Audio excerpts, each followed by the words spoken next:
Yeah, so basically there's essentially two pieces to creating one of these things. There's teaching it to talk and telling it what to know. And so the initial training is all about teaching it to speak. And then what they call fine tuning is teaching it what to know. And so the more that is goes into those parameters that are used to teach it how to talk, that's your parameter models part of it.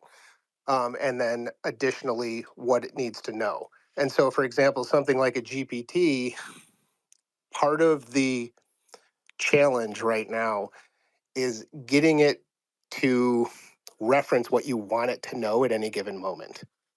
So imagine it for a second if your brain contained every line from every movie ever written, right? And somebody references a line but doesn't tell you what movie it's from. Well, you're going to run into conflicts. You're going to bump into things. It's going to be like, Absolutely, well, which sure. which of these 73 movies are you referring to when you mention that line?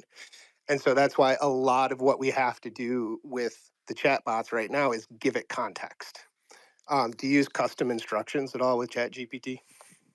Yeah, I try to, and Yeah. I'm not as well versed as any of you. I feel like the dumbest person in the room every time I talk to you all as creators because you're kit bashing. Yeah, there it is. That to me is, above and beyond what I'm doing. I'm only paying for Chat GPT at the moment and Suno.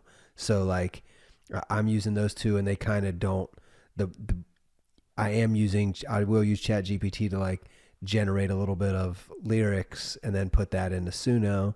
But I'd love to know more about what you're thinking. First of all, kit bashing, fantastic word, actually Sure comes from is. Star Wars. On the first Star Wars, the way that they built out the Star Destroyer is they took a bunch of model kits and they glued random shit to the base model, Wow. and so it's literally kit bashing together is how they built a lot of that stuff. So we owe so much of that language to Star Wars. It's unbelievable.